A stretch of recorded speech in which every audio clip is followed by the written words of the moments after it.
আমরা বলেছিলাম যে জনগণের কাছে যে গণভোটের জন্য রায় চাওয়া হয়েছে সেখানে সংবিধান সংশোধনের জন্য রায় চাওয়া হয়নি, রায়টা চাওয়া হয়েছে সংবিধান সংস্কারের জন্য। জনগণ যে রায়টা দিয়েছে আমরা ওইটার পক্ষেই দাঁড়িয়েছি। কাজেই এখানে সংবিধান সংশোধন সংক্রান্ত কোনো কমিটি এখানে অপ্রাসঙ্গিক। যদি সদিচ্ছা নিয়ে তারাই প্রস্তাব দিয়ে থাকেন তাহলে এটাই সংস্কার সংক্রান্ত বিষয় হবে। এবং আমাদের শর্ত ছিল যদি এই কমিটিকে অর্থবহ একটা কমিটি হিসাবে ফাংশন করতে দেওয়ার ইচ্ছা থাকে তাহলে সরকার এবং বিরোধী দল থেকে সমান সংখ্যক সদস্য নিতে হবে। তারা অবশ্যই এটার আপত্তি করেছেন। এরপরে আলোচনা শেষ হয়ে গেছে। আইনমন্ত্রী দাঁড়িয়ে বলেছেন যে আমি তাদের প্রস্তাবে আংশিক রাজি হয়েছি, অর্থাৎ আমি সংবিধান সংশোধন সংক্রান্ত যে কমিটির প্রস্তাব দেওয়া হয়েছে এটা আমি মেনে নিয়েছি। আমি বলেছিলাম এটা হতে হবে সংবিধান সংস্কার সংক্রান্ত, এবং আপনারা শুনেছেন এটা স্পষ্ট বক্তব্য ছিল। আমাকে মিসকোট করার কারণে মাননীয় স্পিকার যখন বিষয়টা সমাপ্তির দিকে গেলেন আমি বলেছিলাম যে আমার কৈফিয়ত আছে, আমাকে সুযোগ দেওয়া হোক।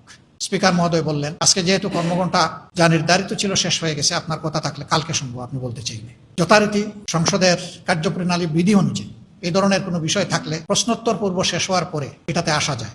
আমি সেভাবেই দাঁড়িয়েছি আজকে, এবং তিনি আমাকে সুযোগ দিয়েছেন। সুযোগ দেওয়ার পরে আমি তার কাছ থেকে ক্লিয়ার জানতে চাইলাম আলোচনা তো হলো, সিদ্ধান্ত কি? আপনারা শুনেছেন আমি প্রথমে যে সঠিক তথ্য দেননি আইনমন্ত্রী সেটা আমি বলেছি, ওইটা প্রতিবাদ করেছি। এরপরে আমি জানতে চেয়েছি যে এটা স্পষ্ট কি পাইলাম আমরা এখান থেকে।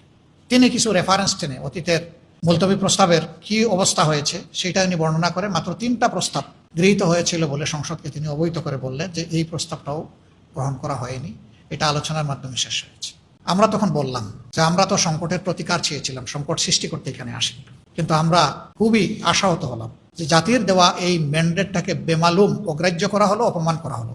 আমরা সেই গণভোটকে, জনগণের চূড়ান্ত অভিপ্রায় এবং রায়কে আমরা অমান্য এবং অগ্রাহ্য করতে পারি না, অসম্মান করতে পারি না। এই জন্য তার প্রতিবাদে আমরা ওয়াক আউট করছি। তখন তিনি দৃষ্টি আকর্ষণ করে আবার সাথে সাথে বললেন যে এই সংক্রান্ত আরেকটা নোটিশ মুলতবি প্রস্তাব হিসাবে এসেছে, সেইটা আমরা আজকে আলোচনা করব। আপনারা মেহরবানি করে ওয়াক আউট না করে ওইটাতে অংশগ্রহণ করেন, মন খুলে কথা বলেন। স্পিকার মহোদয় ছিলেন না যেদিন এই নোটিশটা উত্থাপন হয়, তিনি তার স্ত্রীর ইন্তেকালজনিত কারণে অনুপস্থিত ছিলেন। সেই দিনই কিন্তু নোটিশটা উত্থাপন হয়েছে। তা আমি তখন জবাবে বললাম যে নোটিশটা দেওয়া হয়েছে মূলত জনগণের অভিপ্রায়কে চাপা দেওয়ার জন্য, এটা পরিকল্পিত একটা নোটিশ। আমরা ওটারও প্রতিবাদে, এই দুইটার প্রতিবাদে আমরা এখন ওয়াকআউট করছি। আমাদের কথা এটাই ছিল। আমরা খুবই বিস্মিত, আহত, মর্মাহত। এর আগে 3টা গণভোট বাংলাদেশে হয়েছে, কোনো গণভোট এইভাবে শেষ হয়ে যায়নি। তিনটাতেই জনগণের দেওয়ার রায় অনুযায়ী জনগণ পরবর্তী সুযোগ পেয়েছে। এই প্রথম, যেটাতে আমরা সবাই, সরকারি দল বিরোধী দল সবাই আমরা একমত ছিলাম, সবাই চাইলাম, সবাই এর পক্ষে ভোট চাইলাম। এখানে এসে এটাকে অগ্রাহ্য করা হলো, অমান্য করা হলো এবং এটাকে শেষ করে দেওয়া হলো। কার্যত জনগণের চূড়ান্ত অভিপ্রায়, যেটাকে সংবিধানের চূড়ান্ত জায়গায় স্থান দেওয়া হয়েছে, সেইটাকেই কিন্তু লঙ্ঘন করা হলো। আমরা এই অবস্থা মেনে নিইনি। আমরা জনগণের অভিপ্রায়ের প্রতি সম্মান দেখিয়ে আমরা ওয়াকআউট করেছি। আমরা চেয়েছিলাম আন্তরিকভাবে এখানেই হাউজের ভিতরেই তার সমাধান হোক।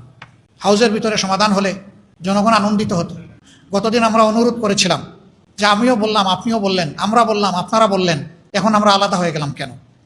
আসেন আমরা জনগণের চূড়ান্ত রায়টাকে আমরা সম্মান করি, তাহলে এই মহান সংসদ আরও বেশি সম্মানিত হবে। আপনারা শুনেছেন আমার এই আহ্বান, কিন্তু না, এই আহ্বানের প্রতি তারা সম্মান প্রদর্শন করেননি, তারা ব্যর্থ হয়েছে। এখন যেহেতু হাউজের ভিতরে জনগণের এই অভিপ্রায়ের বিষয়টা সেইভাবে সম্মানিত এবং গৃহীত হলো না, আমাদের জন্য এখন পথ একটাই, আবার আমাদেরকে জনগণের কাছে ফিরে যেতে হবে।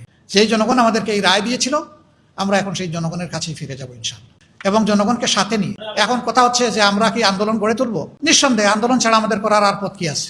আন্দোলন আমরা করব, জনগণকে সাথে নিয়ে করব। তবে আমি বলেছি যে আমাদের 11টি দল আমরা একত্রে বসে, দ্রুতই আমরা বসছি এবং বসে আমরা আমাদের সিদ্ধান্তগুলো নেব, আপনাদের মাধ্যমেই আমরা জানাবো।